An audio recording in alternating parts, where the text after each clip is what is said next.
shoot your shot. If I can do it, so can you. And the more you do, I guess, the more practice you get, the more opportunities that come to you. I know that for a fact, the law of attraction. The more I keep pitching myself, the more I keep putting great content out there, the more great content opportunities are just going to come to me.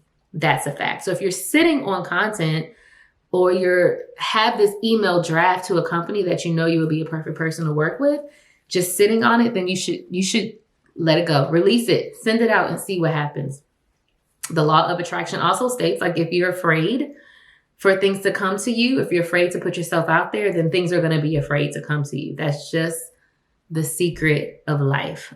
Also, have your package ready to go. So when opportunities do present themselves, you're ready to go. When I go online and create my profiles in these various influencer portals, I put my Instagram page in there. People can literally go on my Instagram page and see that I create content. It's pretty. It talks about moms. It talks about my kids. It literally represents who I am. Welcome to Shades of Content, a show that teaches entrepreneurs how to effectively use content to market their business and stay content while doing it. I'm your host, Patrice, a wife, a mom of 3, and a 15-year public relations and marketing professional who decided to open a brick and mortar content studio 4 years ago. And I honestly haven't looked back since. Join me as I share my experiences and the experiences of other entrepreneurs who, like me, are navigating this maze of owning a business, running a family, and trying to stay sane and healthy while doing it. I'll tell you, it's an amazingly challenging journey, but I honestly wouldn't have it any other way. See you soon. All right, guys, time for a quick break. And if you are a regular to the show, you know that being content is so important to me, working smarter, not harder. I did this podcast for 2 years all by myself. And then the podcast heavens opened up and I was introduced to Aileen, the owner of Your Pod Bud. And working with Aileen and her team has been absolutely amazing. If you're considering some type of audio or video content, you definitely need the support. Being the talent and then trying to create the graphics, schedule the episodes, write the show notes, tag all the affiliates, post the social media. Oh, you also have to make your snippets from the content. Yeah, you're not going to be successful if you're doing it yourself. So if in 2023, the plan or the goal is to unleash some beautiful type of content, I highly suggest working with Aileen, Your Pod Bud. They have been my podcast virtual assistant for the last year, and it has been the most amazing ride. The reason why this show is growing and is consistent and beautiful is because of them. So there's a link in the show notes. Again, if you are launching any type of new content in 2023, the game is working smarter, not harder. Investing in the support, and Your Pod Bud is exactly that. Tell them Patrice with Shades of Content sent you.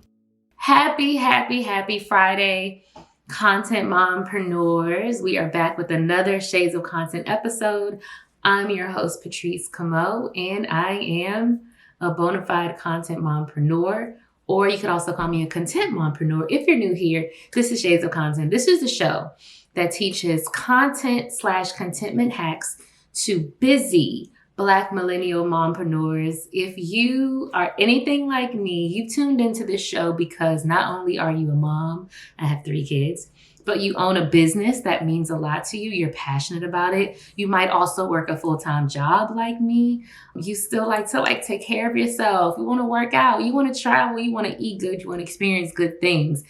And at the end of the day, life is going to throw you curveballs. Today has been quite a day for me. But we have to be able to find our place of contentment no matter what is going on. And so that's why this podcast exists. We've been around for almost 3 years. I really love creating this content, and it's just always an honor to come back. So this is episode 104. And if you read actually, I don't want to get into that yet. Y'all know I be all over the place. Anyway, so what I need you to do right now, I've told you about the show. You know who I am. If you want to know more about me, then click the link in the show notes. I need you to rate, review, and subscribe to this YouTube channel if you're watching it. If you're listening on any podcast platform, you can hit follow.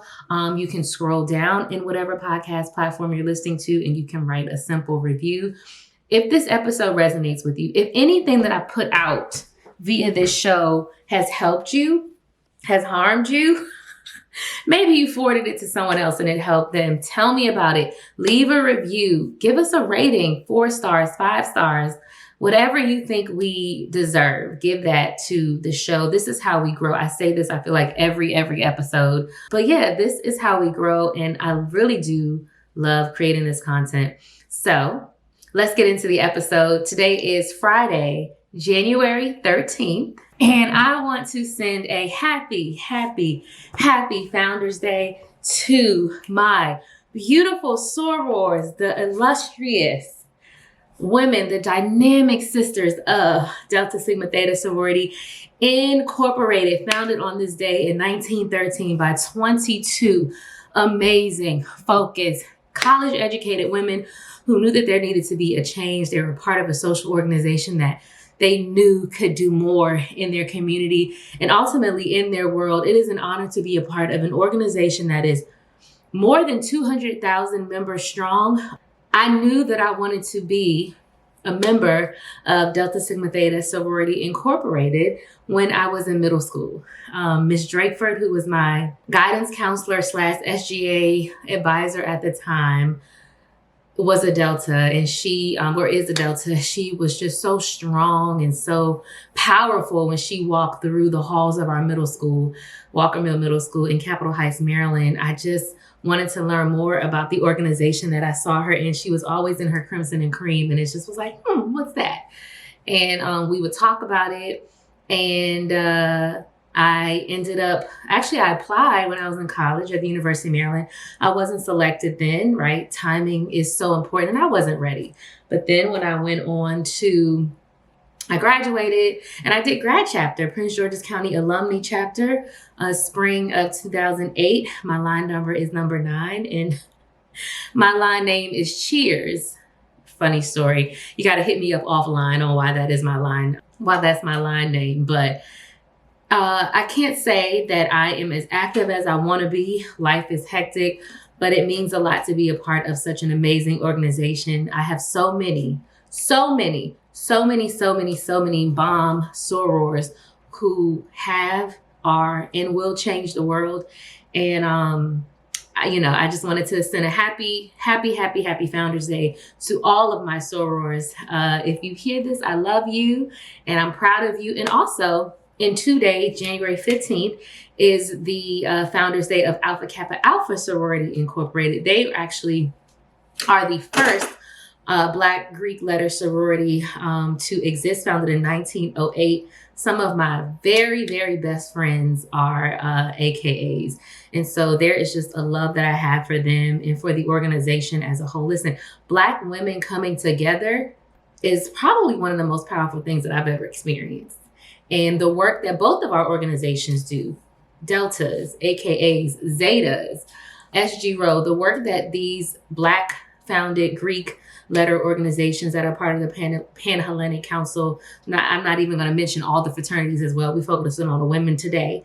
But the work that we do in our community, in our schools, in our government, everywhere, in hospitals, like we are a part of everything. And in media, in content, in communications, in the spiritual realm. Women who are part of these sororities are leaders. They take problems and find solutions. They're collaborative. And again, it's just an honor. So happy Founders Day to all my beautiful sorors. Hey, all right, let me put this back on. Okay. All right. So what are we going to talk about today for our pretentious P moment? I don't have, I still haven't gotten any responses for what we should call the segment. So we're just going to leave it with pretentious P for now. In this segment of pretentious P, I want to I don't know if it's considered being messy, but I want to talk about Larsa Pippen. Okay. Larsa Pippen is the ex-wife of NBA champion multiple times, Scottie Pippen. They have beautiful children. I think they have 4 kids. The guys all play basketball. The daughter models. Anyway, Larsa and Scottie divorced a couple years ago. She has moved on with her life. She is a vixen. She's on reality TV.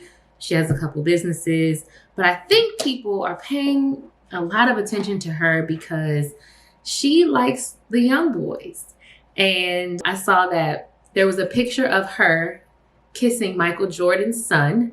Now, Michael Jordan's son is someone that I'm sure Larsa knew when he was a young boy, when Larsa's husband was playing his father in the NBA, playing with his father. just thinking about it just makes me laugh. But anyway, I'm sure she knew this kid when he was a boy. He's a grown man now. And there's a picture of them leaving a restaurant, kissing on the mouth. And so I saw this picture in the headline, Larsa Pippen seen kissing Michael Jordan's son. And I had to repost it and put the demon time emoji 333 times, right? Because it was just amazing to me. And this is like classic. We've seen her do this. We've seen her date younger men before, but her dating the son of someone that her husband, essentially best friends with, probably worked with very closely, was just very interesting to me. And what I took from it, my content mompreneurs, is probably, it wasn't that you should not date younger. I didn't take that. I didn't take that you should not date your ex's friends' kids. I didn't take that from it. I didn't take from it that you should not do PDA. What I took from it is, baby, you're grown. You've raised your kids, or you're still raising your kids, but they're great. They're doing great. And you should be able to do whatever the hell you want.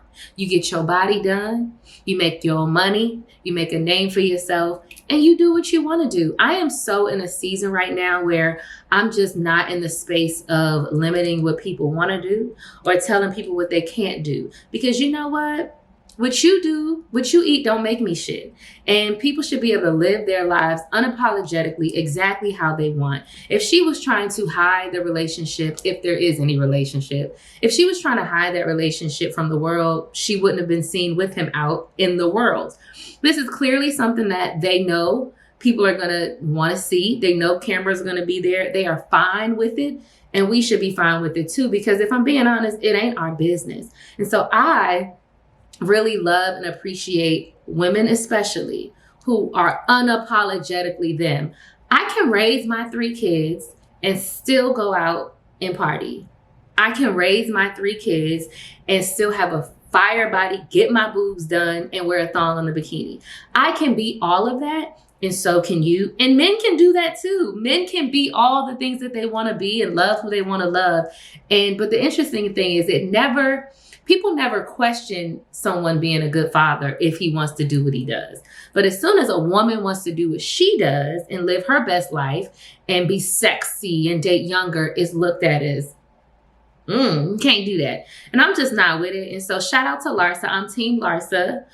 I'm also team, you at an age where you can date the dad and the son.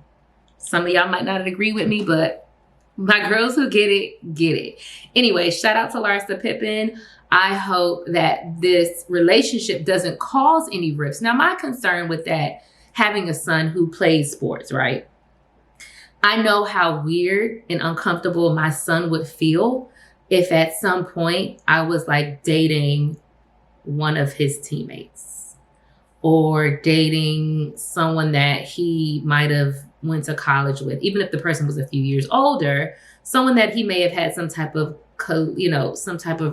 friendly relationship with. For me to date them would be weird. That's not Larsa's case, but I could see how like maybe her kids would kind of feel a way about certain things. But at the end of the day, girl, them kids wouldn't be here if it wasn't for you. So live your life, mother, live your life, mompreneur. And yeah, you might not be out here dating and doing all the things, but fuck what these people think, because at the end of the day, none of them are paying your bills. None of them are helping you raise your children. A lot of people, everybody got something to say when it don't have nothing to do with them. So I'm team Larsa all day. All right. You already read the title of this episode, and it is that I got my first brand campaign. This is not going to be a long episode. I really just felt like I wanted to share this information. I don't consider myself an influencer. Like, I am a content creator. Absolutely. What I'm doing right now is creating content. But I am not going along, or I haven't been going along the path of trying to find brand partners, partially because I actually run a brick and mortar business. And so I did recently, however, start to reach out to brand partners as a way to offset the cost for this thing that we do every week, right? Shades of Content cost me a lot of money. And if you remember, in the beginning of last year, I said I wanted to get more brand partners. I have reached out to a good number of brand partners. None of them have moved forward in relation to this show, but I'm still going to do it because my whole goal for having brand partners is, like I said, to offset the cost of this content that I give to you guys for free every week. But in the meantime, and me still trying to build up that network, I decided to add my name into my profile or create profiles on different influencer. I don't even know what they're called, right? They're websites that connect creators with brands. So one way that brand partnerships work is the creator and or the brand reach out to each other directly and they're in email doing what they do.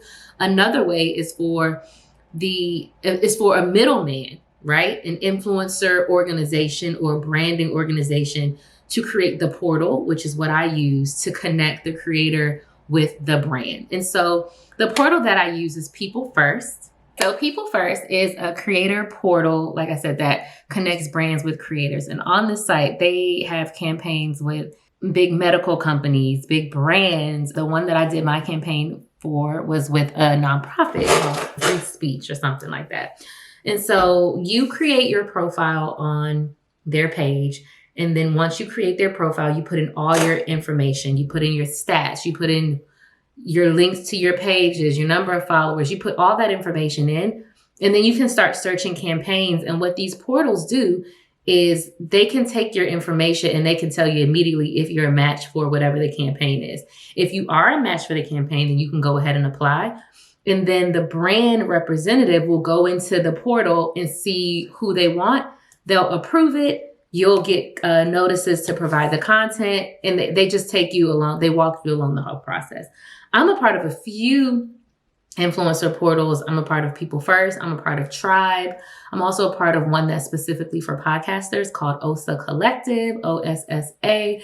And this is my way of putting myself out there without having to do all the legwork of finding contacts, sending emails. And not to say that doing the legwork isn't important. It absolutely is. But for where I am in my life, I need somewhere where I can go once a week, find the campaigns that make sense for me, apply to the ones that make sense. If I get approved, then I'll schedule a separate day to record and shoot the content. And then I send it to them. So that is just what works. Hey guys, for me. if you know that you are targeting the people that I talk to, these are mompreneurs, these are entrepreneurs, these are content creators, these are women, Black millennial moms who are owning their own businesses and using content to promote and also want to figure out ways to stay content, then you need to talk. We need to get it together, all right? So if you're interested, go to www.shadesofcontent.com/sponsor. Again, that's www.shadesofcontent.com/sponsor. I would love to work with you. We have a host of very affordable, if I may say, partner packages. We can do only audio. We can do audio and video. We can really customize packages that work the best to speak to your customer. So yeah, let's make this work. We got all of 2023 coming up, and I really want to use the platform to help other small businesses grow. So go to www.shadesofcontent.com/sponsor. I can't wait to work with you. There's also a link in the show notes. This first campaign that I got was all about finding colleges that had free speech, right? So I mentioned this already. There's a nonprofit that lists all of the colleges that allow for free speech. If you've been watching the news, you know free speech is something that is a hot button right now. And it's interesting because it's actually a hot button for Republicans and for the more conservative crowd. This is not going to be a political conversation, but I just want to give you some background on the first paid campaign that I did. So I saw this campaign in People First, and it was basically like, are you for free speech? Do you have children that are going to go to college and you want to pick a college that supports free speech? Do you believe that not allowing people to speak up for themselves can harm them? All the things that I actually believe in. So I did a little more digging, and I realized that the organization that the brand that put this campaign on their website was a conservative organization, right? They're the people who don't think that Donald Trump should have been taken off of Twitter. It's those people. And while I can't say that I agree or disagree with how they feel, I know that myself, I want my kids to go to a school that has freedom of speech, period. I went to a school that had freedom of speech. I was able to do all the things, say all the things that I needed to say while I was on my college campus. And I absolutely want the same thing for my kids. So I submitted a sample caption. And I went ahead after I was approved. So I didn't have to approve anything before. I didn't have to send anything before I was approved. But once I was approved, I sent them the caption and I recorded myself saying the video. I sent that to them and they approved it like within a couple of days because it was over the holidays. They didn't ask me to make any changes to the caption. They didn't ask me to edit the video. They asked me to post it and send them the link. Add the link to the portal so that they could see it. They didn't need to review it before it went live. Once they approved the video and once they approved the caption, all I had to do was post it and go and send them the link. They also wanted to make sure that the reel, because I did it on Instagram, it was a reel video, that it did not allow it. I couldn't get money from it. So I do get, my reels are monetized. I get bonuses for reels. This post, I could not get any bonuses because it was a paid partnership. I also had to list that it was a paid partnership with the nonprofit listed. And I'll pop the reel in right here. There's the reel so you can see it. I went to my content studio and recorded it. I put no makeup on, nothing special. I recorded it. I wanted it to look very natural and very real. So there it is right there. And you can click the link in the show notes also if you want to see it on my Instagram page. But yeah, so I posted it. And actually what's so funny is once I posted it, I then reposted it on my stories.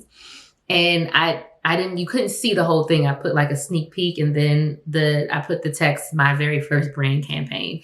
And so when I did that, people congratulated me and people actually reshared it, which was really cool. But then people also saved it. And a lot of people, I got comments from my audience saying, oh, wow, I didn't know that there was a site like this that existed that could help me see what schools were pro freedom of speech and not pro freedom of speech.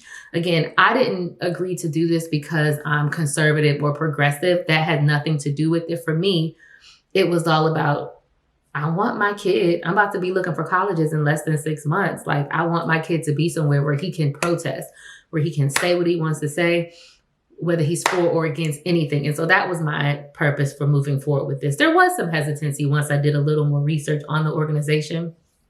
But I will say they didn't have any super radical views. Nothing like that was alarming when I went to their website. But it was definitely a more conservative site. So that was posted. I haven't gotten any feedback outside of them approving it. I'm assuming everything's okay because the campaign is still running. One other thing that I had to allow them to do. So when I posted it as a paid partnership, I needed to also select the option that allows for the brand to promote it. So the brand may very well take this video and make it an ad. They may decide to use it for other things. Now, if you're super in the influencer brand campaign space, you already know that you can, if I'm creating a piece of content that is going to be used over and over and over again, I should have absolutely made more money. Just so you know, I made $200 from this brand campaign. But you'll see people say, if you're going to create content, you need to have a licensing deal and they need to pay you. I absolutely agree with all of you on that. When people tell you that, if people want to have your content and use it forever, they should be paying for the rights to that content for however long. I get it. I agree with you. But for me, I decided to go through the portal and take this amount of money and share this content in the way that I did because I just wanted to get my feet wet, right? I need to have some paid partnerships to include in my portfolio, to include in my partner pitches. I need to have some content so I can show other brands what it is that I can do. But I need to have content that can show other brands, other nonprofits what I can do. And so I made $200 off of this brand campaign. No, I didn't negotiate any rates because you can't really negotiate on the People First portal. The brand sets the rate, and if you agree to it, then you agree to what you're going to get paid. And so, no, I didn't go back and forth with him on, well, if you use it for this amount of time, blah, blah, blah, blah, blah. But if we're looking forward, if we're forward thinking and looking down the line, I now have content that can be an example to other brands, which can make me even more money. So that's kind of how I look at it. I also just got approved to do another paid campaign via the People First portal. This one is going to be on the flu, and I'm going to be shooting the content for that on this weekend when I'm already at camp recording podcast episodes. I'm just going to have my photographer take a real quick picture, boom, and I'm going to submit that along with the caption. I'm blessed that I can come up with messaging and captions really, really easily. That is a gift that God has given me. And because I'm able to tell stories really well through text, I think that is why I'm going to win when it comes to creating messaging in this type of format. I can't say that I want to be the type of creator that's creating reels all the time and doing like all these get ready for me. That's not me. I don't want to have to spend a lot of time creating videos and all that stuff. That isn't for me. If the budget makes it so I can hire somebody to create videos, then we'll do it, absolutely. But I think I want to kind of stay in the photo space, in the very organic, super, super short, nothing too crazy space. And in the messaging space, I want my words to be what connects my audience with the brand, because they know that what I'm saying is authentic and it hits on all the message points that the brand wants. So it's only January 13th, and I already have 2 brand campaigns happening and one is on the way. I'm very proud of myself. This was not something that I planned for. If you listen to episode, I think it was 103, Shiro on a Mission last week, you know that I did not set New Year's resolutions this year. I did not set goals. I set targets. So this isn't something that I'm like going after or like diligently planning for. Yes, it was something that I mentioned last year, but this is just something that I'm doing. And if it works, we're going to keep doing it. So we're going to keep doing it. If we want to do a quick check-in, I have lost 3 pounds. I think I gained 1 back though. So we're down 2 pounds. We have 8 more to go. We'll see what happens. That my target for January was to lose 10 pounds. We'll see. I am actively staying in the gym, watching what I eat most of the time. I did make some amazing homemade Alfredo sauce and pasta yesterday, and I had to eat that because it was so good. So this is a short episode. Again, I'm trying to keep the episodes kind of short unless it's like an interview. Key takeaways for if you are interested in getting paid brand campaigns. And y'all, I hope you're not listening to this saying to yourself, this girl got she got $200 and thinks she's a brand campaign expert. It's not coming from that space. I am absolutely not a brand campaign expert. I know a ton of those people. They've been on the show before. I've interviewed them. Afua, Shanice. I know people who be getting the money when it comes to brand campaigns. That is not this. I am sharing my experience with you because if you are interested in using your platform and making money, monetizing your platform, if you're interested in monetizing your platform, then using these portals, these creator portals can lessen your barrier to entry. Like I said, I use People First, I use Tribe, I use OSA. There will be a link to People First in the show notes. I'm not sure about Tribe or OSA because I don't know if they have affiliate partnerships. Sorry, you can Google it and find it yourself. But yeah, like I just want to share information. I have a lot going on in my life. It took me 15 minutes to draft the caption, shoot the video, and post it. So 30 minutes overall. Let's say it took me 30 minutes and I made $200. I'm okay with that. I am going to take the pictures for, like I said, for this next one, I'm going to take the picture for it on Sunday. That's going to take me 10 minutes. And that's another $200. Actually, I forget how much that one is paying. But these are just like super easy ways that are going to bring some more money into my pocket. And I'm going to keep doing it. So key takeaways again, shoot your shot. If I can do it, so can you. And the more you do, I guess, the more practice you get, the more opportunities that come to you. I know that for a fact, the law of attraction. The more I keep pitching myself, the more I keep putting great content out there, the more great content opportunities are just going to come to me. That's a fact. So if you're sitting on content or have this email draft to a company that you know you would be a perfect person to work with, just sitting on it, then you should let it go. Release it. Send it out and see what happens. The law of attraction also states, like, if you're afraid for things to come to you, if you're afraid to put yourself out there, then things are going to be afraid to come to you. That's just the secret of life. Also, have your package ready to go. So when opportunities do present themselves, you're ready to go. When I go online and create my profiles in these various influencer portals, I put my Instagram page in there. People can literally go on my Instagram page and see that I create content. It's pretty. It talks about moms. It talks about my kids. It literally represents who I am. I'm not putting myself out there, but I don't have the stuff to back it up. It's there. They can go on my website and see very clearly who I am. They can go on my Twitter page and see very clearly who I am.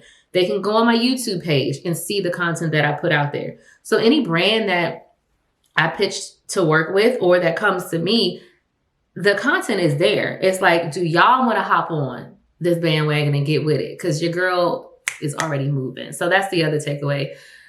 While you're in the season of building, just make sure your stuff looks good. Put a one-page website together. That's nothing on Squarespace. Beef up your content on social media. Like if this is something that you're interested in, if you're interested in reaching out to companies so that you can work with them and monetize your influence, because you're a mompreneur, you have influence. If you're interested in monetizing your influence, start putting it out there. That's it. Like I said, there's a link for People First in the show notes. If you're interested in creating your own profile, definitely do so. I've shared it with one of my friends already. And so I hope that she is seeing some campaigns that she can apply to. I believe that they base their payment off of how many followers you have. So I have about 5,800 followers right now. So my payment was, like I said, $200. For the Tribe influencer portal, they don't tell you exactly how much you're going to pay. They give you a range, if it's low budget, if the company has a low budget, mid budget, or high budget. And so the way Tribe works is you submit your campaign idea, and then if they like it, they'll approve you, and then you'll move forward. Tribe also allows you to just submit content that the brand uses. You don't even have to post it on your page. So there's just a lot of different ways that you can activate your influence, that you can activate your audience, that you can activate your creativity. And this year, I just really want to step into that. And I'm doing it, right? We're January 13th. We're not even 2 weeks in. And I'm making it happen. I've also set not a goal for myself, but every week I want to create 3 pieces of content. And those 3 pieces can be SOC Mompreneur hacks. They can be podcast episodes. Right now, this week is Friday. I've created and scheduled 3 SOC hacks as well as this episode. So I'm already at 4 pieces of content. And then on Sunday, I'm going to be doing 2 SOC episodes, the influencer campaign or the brand campaign, and I'm going to be taking some pictures. So that's like 3 or 4 pieces of content too. So I'll be already done for the following week. So, if content is something that is important to you, if you're needing content to promote your business, which is why you're here, then, and if you're finding it difficult, maybe you need to set a target for yourself to just create 2 to 4 pieces of different content. And even if you don't post it, maybe it just lives somewhere in an archive folder. I don't know. We can get into that later. I think that's it for this episode. Happy Friday. I am going to find some sorors to hang out with. I'm pretty sure my line sisters have something going on tonight. It's a Friday night. And actually I'm actually having lunch with one of my AKA friends today. And when we planned it, I wasn't even thinking that it was Founders Day, but that'll be cute. I'm going to make sure I wear all of this. Happy Friday. Have an amazing week. I'm praying your 2023 is off to a raving start. I can't wait to see what you do. Please rate the show. Please review the show. Share this episode with someone who you know. is trying to monetize their content. It is possible. And if I can get this 1 or 2, and I know I'm going to get even more, so can you. I would love to hear about your experiences. Shoot me a DM. Make sure you follow us on social media. All the links in the show notes. And have a great weekend. All right, now, y'all, don't forget to connect with Shades of Content on Instagram at Shades of Content, and with me, Patrice Camo, at Patrice Camo.